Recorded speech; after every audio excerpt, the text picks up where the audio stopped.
Hello friends, आपका स्वागत है हमारे चैनल लाइफ स्टडी 09 पर, जिससे हो जाएगा आपको अपनी पढ़ाई से प्यार। चलिए शुरू करते हैं आज के टॉपिक से, जो होने वाला है दिल्ली सल्तनत में आर्थिक स्थिति। बेसिकली इकोनॉमी वहाँ पे कैसी चल रही थी, जिसमें आज हम बात करने वाले हैं उनके भू राजस्व के बारे में, उनके जो है रेवेन्यू किस तरीके से कलेक्ट करते थे उस सारे सिस्टम के बारे में बात करने वाले हैं, उनके व्यापार कैसा होता था इस सब पे बात करने वाले हैं। इस तरीके से हम ये सारे टॉपिक्स को आज कवर करेंगे। जहाँ हमने पिछली क्लास में एडमिनिस्ट्रेशन को कवर किया था, उसी तरीके से हम यहाँ इकोनॉमी को कवर करेंगे, जिसमें हमने जैसे पिछली बारी बात किया था कि उनकी सेना किस पद्धति पर आधारित थी, तो हमने देखा था टर्को मंगोल पद्धति पर जो है वो आधारित थी। और हमने ये भी बात की थी उनकी जो भू राजस्व की पद्धति थी, वो तरीका था, वो किस पे डिपेंड करता था, वो हिंदू पद्धति पर ही चल रही थी, जैसे बेसिकली यहाँ पे कंटिन्यू चलती आ रही थी। तो वही हम बात करने वाले हैं। भू राजस्व निर्धारण के यहाँ पे मुख्य कौन कौन से तरीके हुआ करते थे, तो तकरीबन 3 तरीके हुआ करते थे। ठीक है, कि भाई किस बेसिस पे डिसाइड करें, तो एक होता था बटाई, दूसरा होता था मसाहत और तीसरा होता था मुक्तई। ठीक है, तो जो पहला बटाई है वो खुद भी जो है 3 तरीके का होता था। एक होता था खेत बटाई, दूसरा होता था लाभ बटाई, तीसरा होता था रास बटाई। ठीक है, ये जो खेत बटाई होता था, ये क्या होता था, राज्य और किसान के बीच में बंटवारा किन बेसिस पे होता था, जो खेत में अभी फसल खड़ी हुई है, ठीक है, कटी नहीं है अभी, जो उग के खड़ी हुई है ना, उसके बेसिस पर जो है डिस्ट्रीब्यूट होता था प्रॉफिट, कि भाई कितना तुम्हारे पास रहेगा कितना मेरे पास। तो जो लाभ बटाई है वो कटने के बाद हो गया है ना, और जो रास बटाई है वो अनाज का अनुमान लगाया जाता था कि भाई लैंड पे हम पहले ही क्लियर कर लेते थे कि इतना तो उग ही सकता है, मैक्स टू मैक्स लिमिट इतनी है, मिनिमम टू मिनिमम इतनी है, एक अनुमान लगा के उस बेसिस पे डिसाइड कर लिया जाता था। तो ये जो रास बटाई है ना, इसे किस्मत गल्ला और गल्ला बख्शी भी कहा जाता था। ठीक है, अब हम बात करते हैं मसाहत की। जो मसाहत है उसमें जो भूमि की पैमाइश का जो आधार होता था वो होता था विश्वा, जो किसने शुरू किया था, अलाउद्दीन खिलजी ने। ठीक है, इसके बाद हम बात करते हैं मुक्तई की। ये क्या होता है, ये हिस्सा जो है बेसिकली बाट प्रणाली पर आधारित होता है। जो बेसिकली हम देखते हैं ना भाई, सब्जी लेनी होती है, टमाटर लेने होते हैं, प्याज आलू सब वो एक बाट रखते हैं, वैसे ही तो ये जो है मिश्रित प्रणाली पर आधारित होता है। ठीक है, और वहीं अगर हम बात करें भाई कर निर्धारण के तरीके किस तरीके से टाइम टू टाइम चेंज होते हैं, तो उसी पे हम बात करते हैं। जो हम एक्चुअली देखा जाए ना, हम अपनी प्रीवियस क्लासेस में ये सब का सब कवर कर चुके हैं, कुछ हम नया नहीं पढ़ रहे हैं, सब वही है। जैसे हम बात कर चुके थे, अलाउद्दीन खिलजी ने जो है अपनी मिलिट्री के जो सैलरी है वो कैश में देना शुरू कर दिया था, और कैश में जब दिया तो जो भी लैंड्स होती थी पहले जैसे इक्ता फॉर्म में दिया जाता था इल्तुतमिश के टाइम से, वो सब ले ली और ज़्यादा से ज़्यादा लैंड को खलीसा लैंड में कन्वर्ट कर दिया। खलीसा लैंड ऐसी लैंड जो बेसिकली जिस पे कंट्रोल किसका होता है, सुल्तान का। तो ये सब हमने किया था। अब सारी बातें वही हैं कि जैसे इसने जो है भूमि का वास्तविक माप पर जोर दिया था, तो तकरीबन भूमि कर का कितना परसेंट होता था, 50%। ये सब हमने कवर किया था। बस पॉइंट ये है कि हम यहाँ इकोनॉमिक पर्सपेक्टिव से जब बात कर रहे हैं ना, तो हम एक साथ सभी के सभी सुल्तानों की बात करेंगे कि सभी सुल्तान ने क्या क्या चेंजेस लाने की कोशिश की। ठीक है, तो अब हम बात करें कि भाई हमने ये देख लिया कि भाई सैलरी जो है वो कैश में दे रहा था, तो बकाया राजस्व की वसूली के लिए एक डिपार्टमेंट बनाया जो था विजारत, जिसका हेड कौन था, मुस्तखराज। ठीक है, वहीं जो गयासुद्दीन तुगलक था उसने पैमाइश के तरीके को छोड़कर बटाई का जो प्रथा थी उसे फिर से शुरू कर दी लगान के लिए, और ये भी कि इसने सबसे पहले जो है नहरें खुदवाई थी सिंचाई के लिए। ये भी हम ऑलरेडी अपनी प्रीवियस क्लासेस में बात कर चुके हैं डिटेल में। ठीक है, अब हम बात करें मोहम्मद बिन तुगलक की, तो उसने जो है कृषि के लिए एक सेपरेट विभाग बनाया हुआ था जो था दीवाने कोही। ठीक है, जिसका क्या काम था, मालगुजारी व्यवस्था को ठीक प्रकार से चलाना और जिस भूमि पर खेती नहीं हो रही है उसे खेती योग्य बनाना। और यहाँ तक कि इसने जो है किसानों के लिए एक ऋण व्यवस्था भी जारी की थी जो था सौंधार, ठीक है, या तकावी। अब देखो हुआ क्या था, जो दोआब का क्षेत्र था जैसे ये रहा, और दोआब क्षेत्र क्या होता है मैं आपको शॉर्ट में बता दूं, ये है भाई रिवर। ठीक है, ये रिवर्स हैं दोनों साइड पे, तो रिवर ना साथ में कुछ अलूवियल सॉइल लेकर आती है बेसिकली जो उपजाऊ होती है, तो ये रही सॉइल। ठीक है, बीच में तो ये जो क्षेत्र होता है ना पर्टिकुलरली,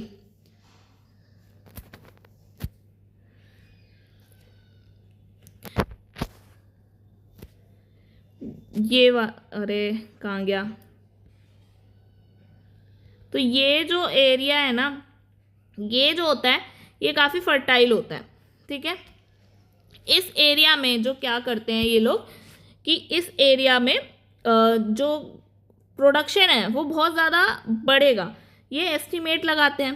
तो वो ये सोचते हैं कि रेवेन्यू भी ना हम बढ़ा देते हैं, अगर रेवेन्यू बढ़ा देंगे उनका भी प्रॉफिट बढ़ेगा, मतलब जो है गवर्नमेंट का प्रॉफिट भी बढ़ेगा, और क्योंकि इनका प्रोडक्शन बढ़ रहा है तो इनका तो राइज हो ही रहा है।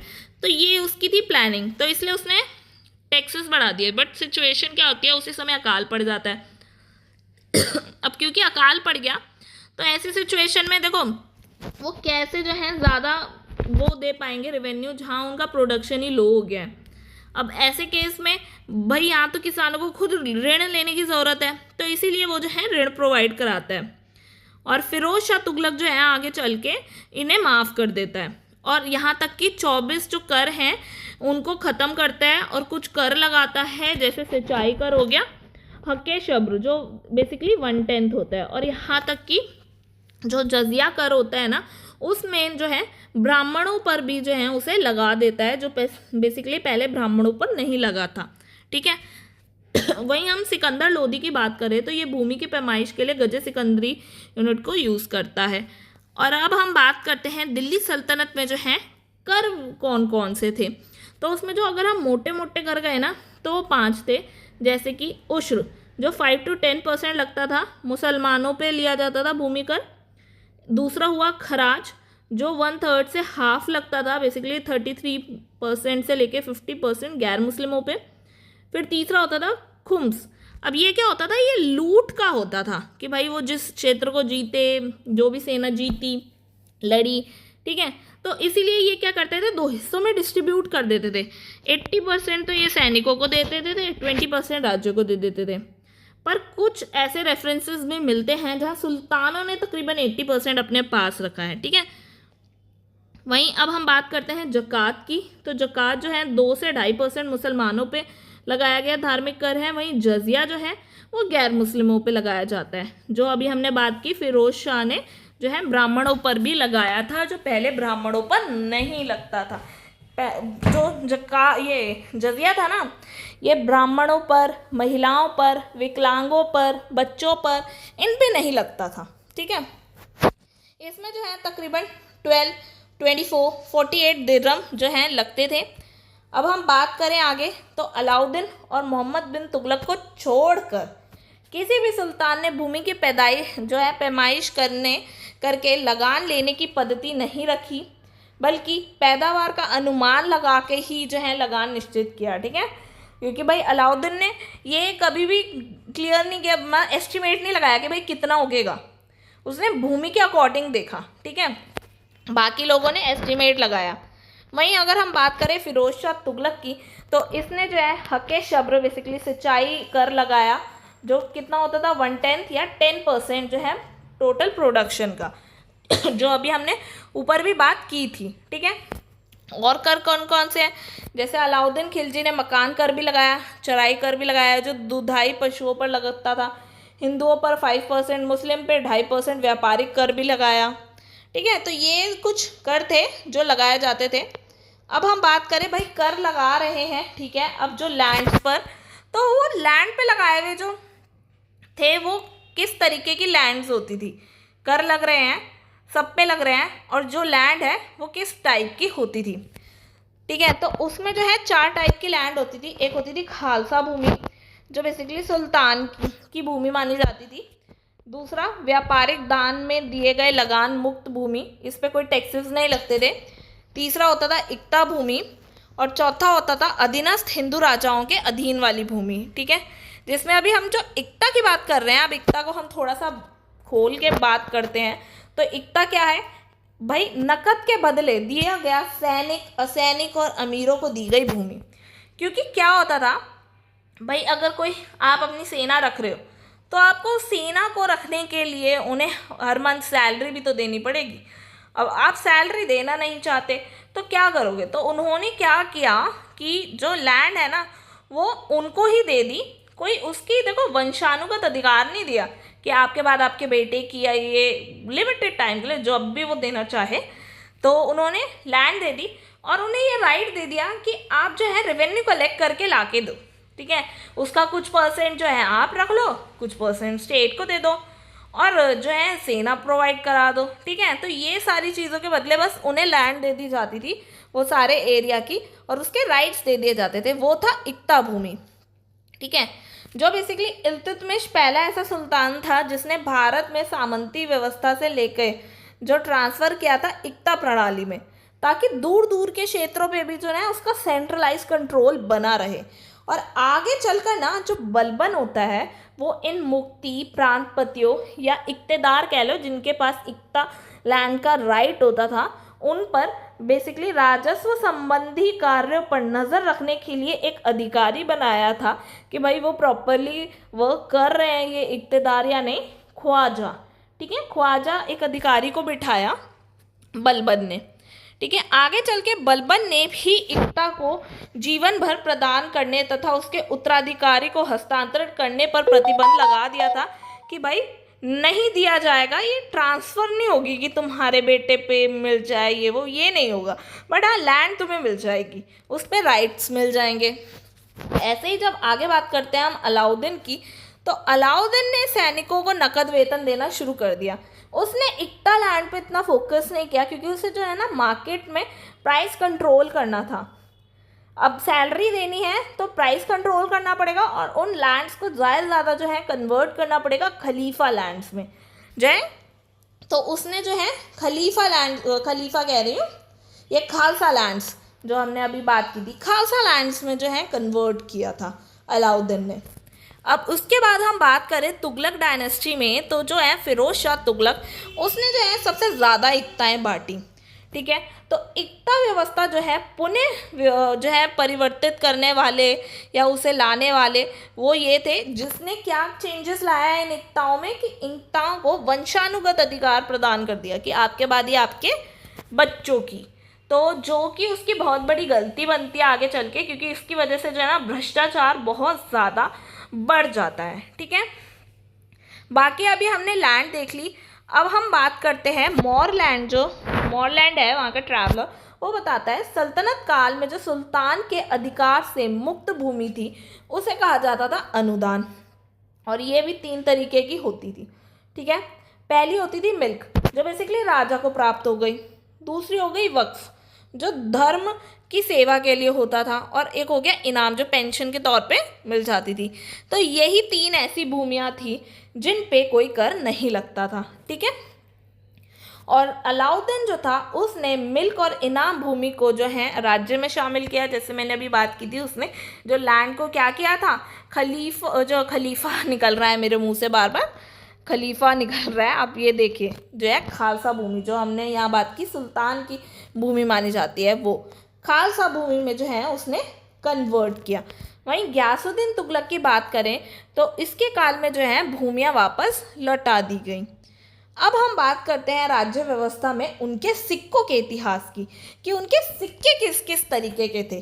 तो अगर हम पूर्व मध्यकाल की बात करें तो उसके कंपेयर में ना यहाँ पर सल्तनत काल में जो सिक्कों की संख्या थी वो ज़्यादा थी, ठीक है, भारी वृद्धि हुई, जहाँ पे मुद्रा का मानकीकरण का श्रेय जो है वो इल्तुतमिश को जाता है, जिसने 2 जो है सिक्के निकाले, जो एक था टंका, एक था जित्तल। जो टंका था वो चांदी का सिक्का होता था और जित्तल जो होता था वो तांबे का होता था, ठीक है। और स्टार्टिंग में दिल्ली सल्तनत ने जो है भारत में प्रचलित सिक्कों को ही अपनाया जो बेसिकली इंडिया में चल रहे थे उसी तरीके से। अब जैसे एग्जाम्पल के तौर पे हम अगर मोहम्मद गौरी की बात करें तो मोहम्मद गौरी के हमें सिक्कों पे भाई पहले तो आगे की साइड जो है उसका नाम मिलता है, वहीं दूसरी साइड जो है देवी लक्ष्मी की ही आकृति मिलती है जो बेसिकली यहाँ पे ऑलरेडी पॉपुलर था, ठीक है। तो वही चीज़ जो है इन्होंने शुरू में कंटिन्यू करी। फिर आगे चल के जब हम मोहम्मद बिन तुगलक की बात करें ना तो इसने मुद्रा संबंधी जो है काफ़ी सारे महत्वपूर्ण प्रयोग किए थे, जिसमें हमने बात भी की थी। इसने यहाँ तक कि टोकन करेंसी भी चलाई थी। क्यों? क्योंकि वर्ल्ड वाइड जो है ना चांदी की उस समय पड़ रही थी कमी।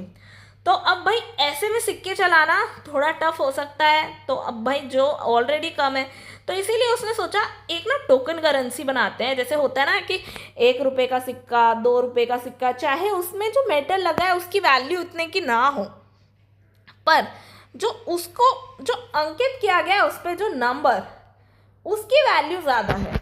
तो उसने इसी तरीके से एक टोकन करेंसी बनाई जिससे इजीली सब कुछ चलता रहे, सिस्टम चलता रहे, चांदी सेव होती रहे। पर होता क्या है, काफ़ी सारे लोग क्या है घर घर में जो है एकदम सेम करेंसी छापने लगते हैं। अब जहाँ वो सेम छाप लिए तो मुद्रा बहुत ज़्यादा आ गई मार्केट में, तो एट द एंड उसे 1 साल के अंदर अंदर ही पूरी जो करेंसी है उसको वापस लेना पड़ता है, बंद करना पड़ता है, और उसके रिप्लेसमेंट में उन्हें चांदी की जो सिक्के हैं बेसिकली वो देने पड़ते हैं। तो वो उसका नुकसान होता है, ये उसका एक्सपेरिमेंट था जो बेसिकली गलत हो जाता है, ठीक है। पर उसने ऐसा नहीं है कि सिर्फ टोकन करेंसी वही चलाई, और भी उसके सिक्के थे। जैसे इब्न बतूता जो ट्रैवलर था, जो 1333 में आया, उसने बताया कि दिनार जो है उस सोने का एक नया सिक्का भी जो है वो चलाया गया, और बाद में जो है सोने और चांदी के सिक्के के बदले अदली सिक्का भी आया जिसका वजन क्या था, 140 ग्रेन चांदी के बराबर था। ऐसे ही अब हम बात करें आगे फिरोज शाह तुगलक की, तो उसने ना तांबा और चांदी का एक मिक्स सिक्का निकाला ठीक है, और जो तांबे के सिक्के थे उसे दिर्हम कहा, ठीक है। और भी सिक्के थे जैसे अदा जो आधा होता था, और एक बिक वो होता था चौथाई 20, ठीक है। उसने और भी 2 सिक्के जारी किए, एक था दाग जो तांबे का था, और एक था शशगनी वो चांदी का सिक्का था, ठीक है। आगे हम बात करें व्यापार की, व्यापार और उद्योग उस समय पे कैसे थे, तो भाई 4 पहिए वाले जो रथ थे और इक्का गाड़ी थी वो उस समय पे थी, ठीक है। नौका निर्माण के उद्योग भी उस समय पे थे, जैसे देवल गुजरात में व्यापारिक दृष्टि से ये बहुत ज़्यादा समृद्ध भी था, और यहाँ तक कि इंटरनेशनल पोर्ट्स भी वहाँ पर थे। अब खंबात का रेशम बोलें तो वो बहुत ज़्यादा प्रसिद्ध था, जो आगे चल के भाई अलाउद्दीन द्वारा प्रतिबंध उस पर किया गया। आगे चल के जो देवगिरी था वहाँ पे व्यापारी जो है रत्नों का और रेशम, बंगाल से चावल, इन सब का जो है व्यापार होता था। बनारस की बात करें तो ये जो है विशेष प्रकार की पगड़ियों की निर्यात के लिए फेमस था, और जो ट्रैवलर था मार्को पोलो, उसने बताया लोह से इस्पात का निर्यात जो है हुआ करता था। भारत में सूती वस्त्र के जो उत्तम किस्म का होता था, मतलब काफ़ी अच्छी क्वालिटी का जो सूती वस्त्र होता था उसका भी निर्यात होता था। भारत में नील भी बहुत ज़्यादा प्रसिद्ध था निर्यात के लिए। तो आप देख रहे हो ना निर्यात कितनी चीज़ों का हो रहा है जो फेमस है, जैसे कि भाई पगड़ियाँ हो गई, लोह इस्पात हो गए, सूती हो गया, नील हो गया। इवन नील जो था लाहौर का और बयाना का अच्छा था, ठीक है। अब वहीं आयात की बात करें, भाई कुछ चीज़ें निर्यात हो रही हैं तो आयात भी तो होंगी ना, तो उसका उल्लेख हमें इब्न बतूता और मार्को पोलो द्वारा पता लगता है कि आयात होते थे घोड़े, कहाँ से, तुर्किस्तान और ईरान से, ठीक है। हथियार भी होते थे, और ईरान से सिर्फ घोड़े ही नहीं अंगूर भी जो है आयात होते थे। और अदल और इस जो मिस्र थे वहाँ से दासों का व्यापार भी किया जाता था, ठीक है। वहीं हम आगे बात करें, दिल्ली सल्तनत में जो है रेशम के कीड़े पालने की भी प्रथा शुरू हो गई थी, और जो बाबरनामा है उसमें ये भी उल्लेख मिलता है कुछ गहरे कुएं से पानी निकालने के लिए रेहट व्यवस्था जो थी उसका भी इस्तेमाल किया जाता था, ठीक है। आगे हम बात करें चरखे के प्रयोग की, तो इसका भी रेफरेंस हमें मिल जाता है इसामी की फुतूस सलातीन में, ठीक है। और सबसे बड़ी उपलब्धि जो थी वो थी कागज़ का प्रयोग। अब कागज़ का प्रयोग कहाँ कहाँ हुआ, तो बंगाल गुजरात में कहाँ से आयातित की गई थी, क्योंकि भाई ये टेक्नोलॉजी इंडिया की तो नहीं है, ये आई थी चीन और यूरोप से, ठीक है, जो अमीर खुसरो ने मेंशन किया था। और इसी तरह जो है समय सूचक यंत्र जो था वो फिरोज शाह तुगलक के काल में आ गया था, और भारत में रकाब और नाल घोड़े के पैरों में जो लगाया जाता था इसकी प्रथा भी हमें दिख ही गई है। और जो धातु उद्योग था वो काफ़ी ज़्यादा पीक पर जा रहा था, जहाँ पे लोहा उद्योग हो गया जो बंगाल में था, अहमदाबाद में था, दिल्ली में था, ठीक है। और इसी तरह जो है इब्न बतूता ने दिल्ली को जो है संसार का सबसे बड़ी व्यापारिक मंडी के तौर पे उसने बताया, ठीक। ठीक है, जहाँ दौलताबाद जो है मोतियों के व्यापार के लिए बहुत ज़्यादा उन्नत माना गया। तो ये सब तो रहे भाई कहाँ कहाँ पे कौन सी चीज़ें पॉपुलर थी, किसका व्यापार होता था, किस प्रकार के सिक्के थे, भू राजस्व कैसे लिया जाता था, किस किस प्रकार की जो है लैंड हुआ करती थी और कौन सी जो है टैक्स फ्री हुआ करती थी। तो ये तो रहा हमारा इकोनॉमी पर्सपेक्टिव। अब हम जो है अपनी नेक्स्ट क्लास में बात करने वाले हैं आर्ट, आर्किटेक्चर और म्यूज़िक की दिल्ली सल्तनत में। ठीक है, आई होप आपको आज की क्लास अच्छी लगी होगी। अगर आपको आज की क्लास अच्छी लगी तो प्लीज़ लाइक, शेयर, सब्सक्राइब करना ना भूलें। कमेंट्स के थ्रू अपने फीडबैक ज़रूर दें, बेल आइकन को दबाना ना भूलें। मिलते हैं नेक्स्ट वीडियो में, तब तक के लिए गुड बाय।